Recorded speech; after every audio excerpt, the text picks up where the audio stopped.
Update 1. I changed our routine completely. Started waking up earlier, often gone before she even woke up. My schedule became unpredictable. Some nights I'd be home for dinner. Others I'd text a simple working late with no explanation. The confusion on her face grew every day. "You're never around anymore," she complained one night. "I'm starting to feel like a single woman." "How interesting," I replied. "Is that what you want?" She backpedaled immediately. "That's not what I meant. I just miss you." H&M, was all I said before going back to my book. I could feel her staring at me, trying to figure out what had changed. 2 weeks after finding her list, I joined this high-end gym downtown and hired a personal trainer. I bought new clothes that actually fit me better.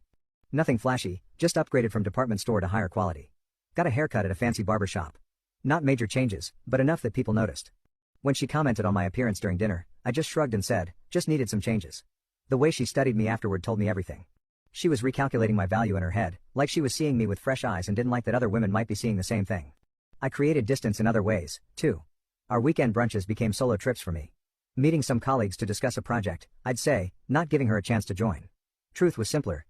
I was building a life that didn't revolve around her approval. Through mutual friends, I found out her friend Megan had been filling her head with freedom fantasies for months. Men are replaceable, and the dating pool is better than ever, were apparently their favorite topics. This friend had turned bitter after her husband left her for someone younger, a detail my wife conveniently never mentioned. Megan didn't get the great divorce settlement she bragged about either. Another convenient omission. One Thursday afternoon, I was going through some old boxes in our storage room looking for some paperwork when I found a journal Amber had kept during the early years of our marriage. I know it's not cool to read someone's private stuff, but given what I'd already discovered, I felt justified. What I read confirmed everything I suspected and worse.